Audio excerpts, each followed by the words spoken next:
Hi, everyone, and welcome to Learning to Glow podcast. We have a special guest returning back to the show. Lisa, welcome. Thank you. I'm happy to be back again. So happy that you're back. And for those of you who have not listened to the first episode with Lisa, it's episode 27, and we talk about morning routines. But today, we are going to talk about 4 different areas that people struggle with in their life. And before we get started with that, can you just do a brief introduction, tell everybody a little bit about yourself and what you do? Sure. I'm a spiritual medium, so that means I was born with the ability to become one with energy. So I literally feel people's energy in my body, and I can see what they need to do to let it go and how to refill it with positive energy. And I see spirits and energies, and I use all these abilities to help my passion, which is high performers, get back into balance, because why are we overworking? I know. And you really helped with in the last episode that we did. I loved that episode about a morning routine because I feel like that kind of gets you in the right headspace so that you don't overdo it and burn out and all of that. And starting the day with such a great foundation like makes all the difference. So go listen to that episode if you haven't heard it yet. But today, can you share with us what are the areas that you see? And I know you have a lot of clients. What areas do people struggle with? And then I'm sure we'll talk about like what we can do about it. Yeah, so the biggest area is time. I'm sure that's not a surprise, but people are like, no, I just don't have any time, but they don't like put any energy into fixing it. It's just their statement, right? Like, I'm just going to stand by it and own it. I just don't have any time. Well, what are we doing to fix that? Because we all have time. We just need to become more efficient in how we're using it. The other area is relationships, especially as women. What happens when something happens with our relationships? We can't function. Right? So we need to make sure that we're having clear communication and we're like doing things that we want to do in our relationships. And then the third area is mindset. We follow our patterns to a T. We don't even think about how we're responding or what we're doing. It's just what we always do. We have a stimulus and we're going to respond in the same way. And then the fourth area, which I think is the most important area, is energy, right? Because everything is about energy. And if our energy is not in balance, nothing else is going to be in balance. Yes, those are yes, I agree with all of those. It's funny that you said time first because that is one thing I'm guilty of complaining of so much. I'm like, I don't have the time for this. Or I complain, as I have younger kids and it's tough to get like the amount of time that you feel like you deserve or need in a day. And I've said, I'll, when I see a friend, I'll be like, oh, I just wish I had more time. I don't have enough time. I try not to say that anymore. Please don't So, say it. yes, I know sometimes I may not have the energy to do what I want with my time, but what do you say for people? Talk to us about time first. So the most important thing with time that I start with people at is look at your calendar. And maybe we touched on this last time, I can't remember, but look at your calendar for the month. How does it look? Where do you look at like certain days and start to feel like overwhelmed or panicky or a lot of anxiety? We try to cram so much stuff into our day. It's physically impossible to do all those things. And then when life happens, as it's going to, we don't have any time. We can't get that in there, right? And so then, of course, there's no time for self-care and, recharging and all that because we couldn't get all the things done that were just already on the calendar. So it really starts with your calendar and making sure that it's not jam-packed. And if you think it looks okay, I want you to go back and look in and take a couple more things out because we have a tendency to just overpack that calendar. Yeah, and I think when you do that, and this is from my experience, but if I'm an over scheduler for sure, and I'll put all these things on my list, and then at the end of the day, I look at my list and I'm like, oh my gosh, I did nothing today, but that is so not true. I did so much. That there was only time for a quarter of what I put on that list. So it makes you feel like you failed at your day because at the end of it, you're like, well, I didn't get all my things done on my list, but that shouldn't have been there in the first place. Well, the thing is, like, our lists are huge anyhow. Whether you work for someone else or you work for yourself, like, it doesn't matter. Our to-do lists are always long. And guess what? You take something off, what are you going to do? You're going to put something else back on. It's what we do, right? We're always like, there's things to do and I'm going to get them done. So we need to just make sure that we're just looking at our calendar for the whole month. And then every week, like Friday at the end of the workday or Sunday night before you start your work, look at your calendar and say, what do I need to block off? I'm a huge proponent of blocking time off on my calendar, because if I don't, things are going to show up in there and then I'm not going to have any time. Yeah, and I think that's another good point, what you had mentioned. If you are overscheduling things, then you're definitely not going to have time for that self-care. So, do you recommend that your clients actually schedule that in? I have my clients do many things, but one thing that I have them do that I'll share with you is that I have them schedule 5 minutes in the middle of the day to be. It's really hard at first. We're not used to just having this uninterrupted time to be, but it's dual purpose, because one is going to give you some time to recharge, and two, it kind of lets your energy catch up to everything you've been trying to run and do all day. So I have them set an alarm on their phone, because phones are always with us, and just sit somewhere for 5 minutes. So if you have an office, you can sit in your office. If you're at home, sit on your couch. I don't care where you sit. If 5 minutes is like too daunting, then start with 2 to 3 minutes. But the goal is that you're just going to set the timer. You're going to sit with your eyes closed, so that way you're not necessarily picking up all the stimulants at first, right? Because you'll start looking around. I need to do this. I need to do this. You're just sitting there to just kind of calm and balance your energy. Because when you do that, then you don't feel like you're just like run, run, run, go, go, go. And that's what makes us feel like we don't have any time. I love that. I love that tip, because I actually wrote myself a note today. I'm like, go outside, because otherwise I just keep going and going and going. I never thought to like just be like just and I like to go outside because that way I can't see the dishes, and then I don't have to worry about getting those done. Yeah, no, but it's true. And that's why I tell people to close their eyes. Because if you're sitting there for 5 minutes with your eyes closed, and you can just do simple things like bring in the white light or focus on your breath or just say some I am statements like I am peace or I am calm. But you want to just kind of be, because we don't make time for us to recharge, period. And then there's no time for us to connect with our intuition. So then our intuition's trying to come in when we're doing dishes or doing mindless things. And this just allows us that space to be like, oh, I should check in on this client, or I should do this, or whatever it may be. And it seems like it's like 5 minutes is nothing, really. I mean, you No, can but it's spend hard. it's hard, I'm sure, I'm sure. I mean, Because we're not programmed to do that. yeah, and then I can see, like, 5 minutes when you're scrolling on the phone, that is fast. But, like, just sitting is, even when I do, like, a meditation or something, I'm like, 5 minutes it does feel like a lot of time. So, talk to us about the next one, which is relationships. So one of the things that we put off in our lack of having time is our relationships, right? Like we just don't have the energy to put into them. Like you said, oh, I want to see my friends, or I want to do this, but I just don't have any time. There's so many memes out there, right? Like the closest of friends know that we'll just pick up after not talking to each other for a year. Like, what? You don't know how long people have. We really don't. And so we want to make sure that we're making our relationships a priority. And if there's a conflict in your relationships, you want to make sure that you address it. I can't tell you how many people have come to retreats, events, workshops that I've done, and they've said, yeah, I'm just not talking to my parents. I'm just not talking to them. That's not good for you, because you're carrying all that weight, all that burden. We need to make our relationships important with the people that we want to spend time with. We want to know who we don't want to spend time with, and we want to eliminate that because our time is precious. And if there's any conflicts or any problems, we want to resolve those. And if you can't resolve it with that person, I have videos on my YouTube that talk about like how to resolve it when you can't talk to the person. But energetically, we want to stop carrying that weight, because when our relationships are in chaos, it affects everything. Like we just don't think as clearly, because we're like, oh my gosh, that relationship problem, or I had a fight with my spouse, or I'm having a fight with my kid or my husband, or whatever it may be. It really sucks our energy. So we want to have that dialed in. Oh, it's so true. Like any type of conflict with somebody that you love, it like eats at you, like your stomach hurts, you can't eat.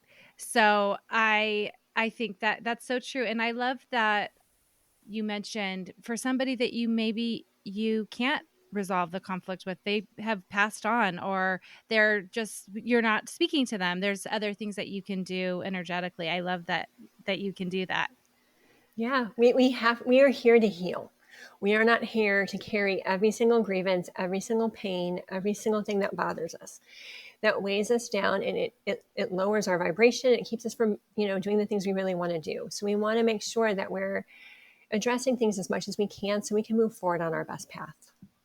And I think that, I mean, this might go back to time a little bit, but with relationships, especially the ones that are really important to you and close to you, making the time to do those date nights or make that time for that coffee with a friend.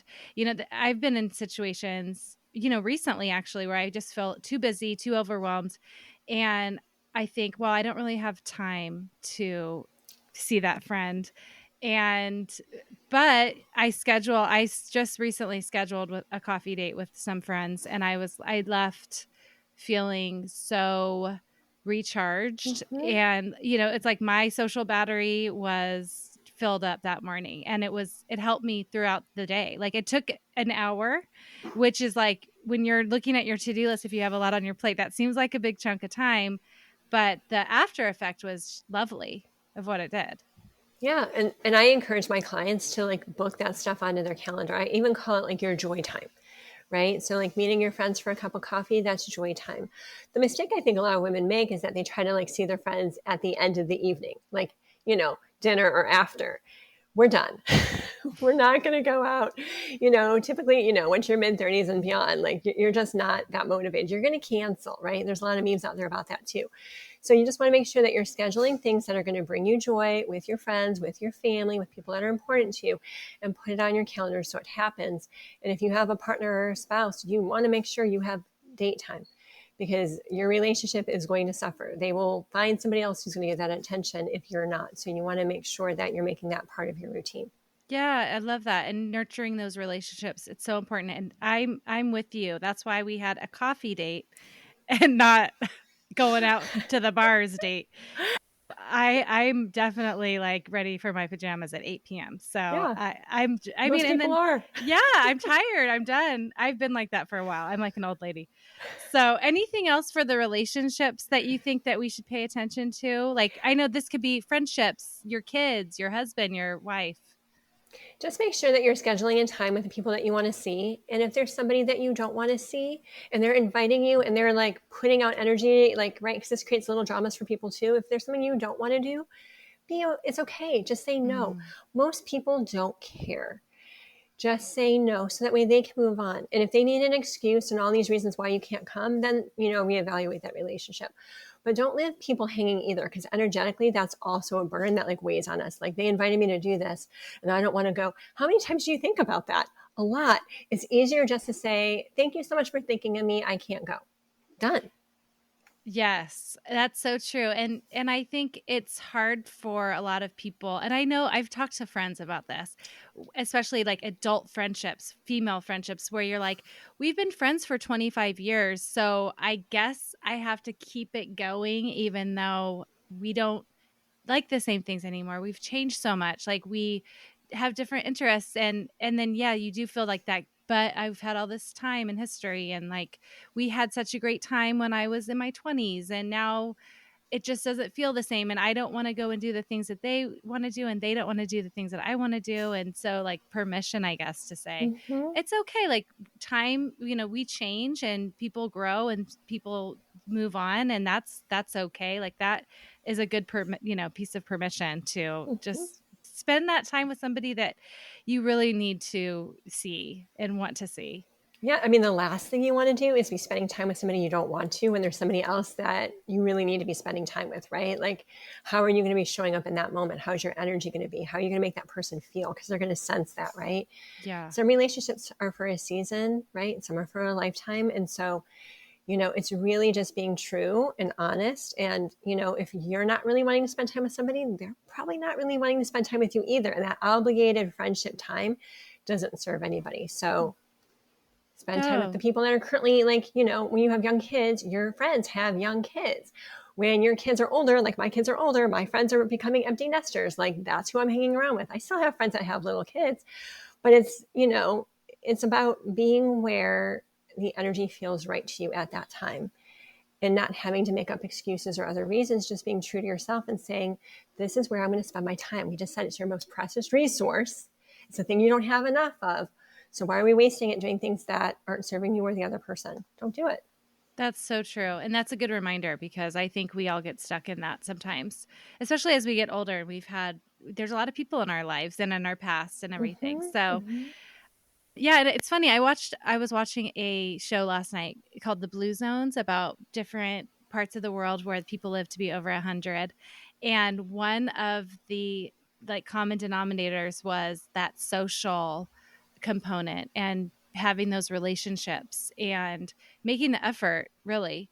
And there was, being around others that are doing things that are fun to you and like bond you together. And I think that's something that I feel, I don't know, it just feels like it's not as strong in a lot of places. It's Like it's not. It's not. yeah. So just remember, if you're going to remember nothing else from this relationship section, your relationship should charge you, and you should also charge the people that you're with. It has to be equal when it comes to relationships. If it's not, you've got one person high and one person low. That low person is pulling that high person down, right? So we want to surround ourselves with people that make us happy and bring us joy and that we love to be around. It's our fastest way to recharge. And it doesn't feel like I don't have time to spend with you. You're going to make time to spend with them because you're going to be like, you're recharging me. I'm recharging you. This is fun. Let's do it. Versus, oh, we've been friends for 20 years. I gotta have wine with them this week. Oh, yes. Oh my gosh. That's so true. I love that. And I think that helps like with the mindset piece of like, I'm not too busy for this. This is important. Mm-hmm. And I think that's just like a good way to reframe it. So let's talk about the next one, which is mindset. Mindset. So when we think about mindset, your mind has all these patterns that it's going to do to make it easier. Because if we didn't have all these patterns that tell us how to respond in situations, it's so overwhelming, right? Like there's so many choices, there's so many things that happen within a day, whether it's like a fight with somebody at work or a situation with a family member or something with the kids or something with work. Our patterns tell us, oh, we know how to respond to this and we're on autopilot and that's what we do, right? But if we want to make a change, we need to recognize that when we're doing something that we don't want to do, that doesn't serve us anymore, we need to stop in that moment. So we need to do some energy work right here. In that moment, you want to stop. You want to let go of, I've always done it this way. This is how I always handle this situation. And you want to be grateful for something that you are truly grateful for in that moment. I had a client the other day and I'm like, her cat came by. I'm like, be grateful for your cat. She's like, I need something more than my cat. I'm like, I know you do. I'm just saying like your cat just came through. But it's the perfect example of it has to be something that you are truly grateful for. And you feel it through your whole body, down to your feet, into the earth. And then you can start to do something new because your mind is just going to just fall into those patterns, right?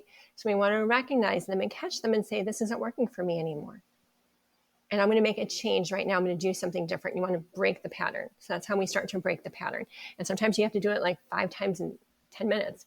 But we want to start to recognize like, oh, if somebody's mad at me, I always go running to them.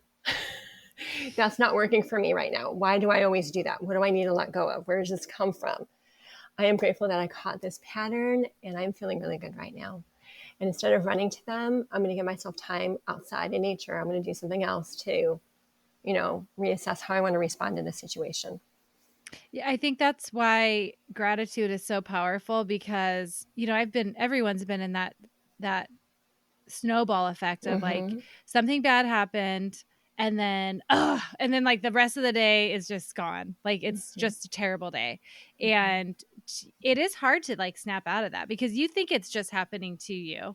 And it's like, oh, I can't do anything about this. I'm having a bad day and it's out of my hands. But to be able to stop, I think in knowing the first step is just to be aware to do this, like you're teaching us, because you can change it. Mm-hmm. We I think have to that's change it to get a yeah. new result. Like we have to. Yeah, and so I feel like that's the using the gratitude piece is such a great way to, and having something that you really truly feel that gratitude for to help you get out of that mindset. That's And your huge. mindset also like responds to your energy, which is going to be our next thing. But like the mind isn't like saying like, I'm in a bad mood.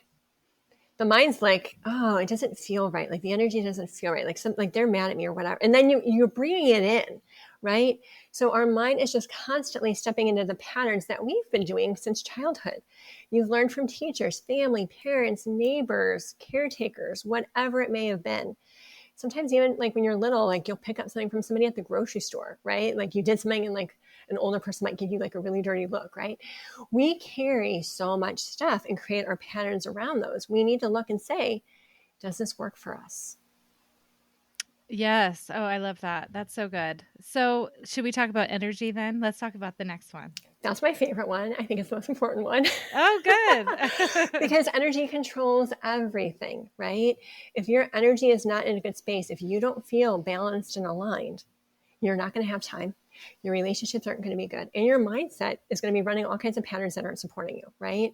So your energy is the most important thing for you to pay attention to. Like, do I feel overwhelmed? Okay, if I feel overwhelmed, I probably should be trying to plow through the things on my calendar for today. I probably need to take some things back. How can I recharge? What do I need to do right now to take care of myself, right? We don't think about our energy in that way. Now, obviously, I also can do like the clearings and the healings and all that stuff too. But energy is also like, how full is my battery? It's so funny as someone who struggled with energy, physical energy in the last couple years, I can say like all of this stuff goes out the window if Mm-hmm. you don't have energy. And I have like there's been times where I'm just on the couch and I can't move and it's like painful almost. Mm-hmm. And it's the most uncomfortable feeling. And especially when you're like, okay, I need to do X, Y, and Z. I need to get up. Like getting up to be able to get to the kitchen to make dinner for my family was like I couldn't at Mm-hmm. times. I'd be like, we have to Mm-hmm. pick food up today. Mm-hmm. So yeah, I feel like that if you don't have that, the rest is It's difficult. not going to happen. Well, my favorite thing to say right now, and I'm saying all over all my social media accounts, is burnout is completely preventable. I even did a post on it today. Burnout is completely preventable. We need to start paying attention to our energy in ways that we've never done before. It's not talked about in society. Mm-mm. People are like, hustle, hustle, go, go, go. You want to have that six-figure business, do these things. You want to have that promotion, do these things. We're not machines. And we're starting to get replaced by machines in some areas, right? But what we need to do is we need to think like, what are the things that only I can do? What are the most important things for me to spend my energy on? All right. I don't know if I talked about this last time or not, but if you think about like a battery, like your cell phone battery, right? Like if you start your day with 100%, which nobody does. I mean, I do, but most people don't. And let's say that like you had really bad dreams or you didn't sleep well. You're going to start your day at maybe 90, 85%, right? And then you go through your morning routine. If you're getting kids out the door, getting people ready, or if you have a lot of stuff going on at work, let's say you drop down to 70%, and then you just keep draining, draining, draining, right? Like if you have something stressful you have to do. Most people are at 0% when they get home for dinner. Yes. And now you're just starting the personal part of your day. So good for you for getting through the work part. But now, this is where that work-life balance comes in, and we need to start having energy for the life part as well. Nobody lays on their deathbed and says, I'm so glad I worked all the time. I wish I Yeah. traveled. I wish I spent more time doing things that were fun or hobbies or whatever, right? We have to make time for the life as well. So we need to really look at when we're looking at our calendar and we're looking at the people we're spending time with and we're thinking about, I have to do more, I have to do all these things. We need to look at all that and say, if I have 100% energy today, how am I going to recharge in the middle of the day so that way I have energy for my people at home? Yeah, I love that. I think it's good to have, I think a lot of people aren't used to doing this kind of work and they're like you said, their battery's gone. They, getting some like creativity and saying, okay, what can I do when I'm feeling like I need a little bit of a recharge or like that 5 minutes sitting outside that you were talking about or whatever could, help recharge you a little bit. 5 minutes here, take a walk, whatever it is, because, or scheduling that time that goes back to the self-care too, Mm-hmm. knowing when you need to take a break. A lot of people are working from home. They're not taking breaks even. They're eating at Mm-mm. their desk. I'm not speaking from experience here. I've done it. But, it's one of those things where you just want to try to get as much done as possible, but you're not realizing like you're not protecting your energy whatsoever. And then you don't have a lot left over. Even the weekends, like I can find that with kids and sports and Mm-hmm. there's a lot of work that needs to be done around the house. I get so trapped into like not taking a break or not resting. And that is the perfect time for me to be doing that. Mm-hmm. Mm-hmm. So I like to tell my clients, and I've literally had people like want to launch at me at events and stuff. And I'm like, I want you to take one day a week where nothing is planned. Nothing. And the reason that we need to do that is because we are so overscheduled in this country. We need to stop being so overscheduled so we can say, you know what, today I feel like going to the ocean. Today I feel like going to the mountains. Today I feel like going on a hike. Obviously, I live in San Diego because those are all options that I can do, right? But you want to make sure that you're tuning into yourself and saying, I got a busy week next week. I just had a busy week. What would be fun for me today? How can I recharge? And my kids are in college, but they're still in dive. So I still go to that because it's fun for me. So Saturday mornings, I'm at dive. But then what do I do Saturday afternoon? Nothing. That's nice. What do I schedule on Sunday? Nothing. And I was at an event one time and my husband was there because he came to help the person that was running it. And they were like, yeah, your wife had this crazy idea of like having one weekend day, like not scheduled. And my husband's like, one? We have two. And people are like, what? It's like I'm on this whole other thing. We're so used to being scheduled. We were not scheduled 100 years ago. Why are we so scheduled now? We need to stop. And when we think about recharging, ladies, that is not getting your hair done and being on your phone or getting your nails done and being on your phone. Recharging means that you are like re-energizing. And if you are focused on your phone, emails, messages, you're not recharging, you're still working. I love that. Yeah. It's so true with especially with like the weekend time to recharge and to rest, because then you're starting Monday not feeling that way. So you're like the battery thing. It's true You're with not the at week. maybe 50%, right? And then you starting each day at a deficit. And that's when you burn out, where you're like, I can't even get to the kitchen to make my family food. Like I don't have the energy. I've hit that point twice in my life where I was physically forced to have bad rest. And I was like, oh my gosh, I have to sit here. And then the second time I was like, Lisa, you're doing too much. You need to rest. And I'm definitely not alone in this endeavor. And that's how I help people. Like we need to stop constantly being driven. We're driven for what? I know, it's so true, and I'm so glad you're here to remind me, because I am one of those people who like it was like a couple weekends ago, and I did everything on my to-do list, and I added more stuff to it, and I was like, what am I doing? At least You I'm need that better. dopamine. I know, I need that check mark. But I think like after having done a lot of like, I've had so many interviews with people on this topic because it's so important and it affects so many, especially women. And I talk to so many moms that are just so exhausted and they're just doing so much and they want to be the good mom and they want to do all these things, even when there are times where, and I have, one friend I'm thinking about, I'm like, I don't know if you should have said yes to that. Like, even I would have said yes or no to that, just because when are you going to have time to take care of you? It's so important, and it just helps you show up even better, I feel, if you can take a step back. And I know when I don't do it, how I feel and what my energy is versus when I do take the time to do those things. I learned when I was doing all my hustling the second time that every time I said yes to something, I was saying no to me, because there's only so much time in the day. I only have so much energy and I have all these things pulling on me. So, and I've had clients that the kids go to bed and they'll stay up until 2 a.m. reading books to wake up at 5 or 6 a.m. to get ready for their high executive business day, right? It's not sustainable. We have to pay attention and we can't just give our time freely. Like, is this going to bring me joy? Is this going to bring me happiness? What is the return on my investment of putting my time into this? It's so true. Oh, you are so wise, Lisa. I so appreciate you coming back and sharing all of this with us. It's so needed. And it's such a good reminder for my listeners and myself, first and foremost. But for everyone, can you please tell us where we can find you and your website? And I'll make sure I link all of this as well. Yeah, so my website's lisagornall.com, and you find me hanging out on YouTube, LinkedIn, Instagram, and Facebook. Those are my 4 areas that I hang out at. Okay, and I release a new video every week on YouTube, so check it out. Okay, perfect. I'll link that. And thank you for coming back. Of course. Thank you for having me.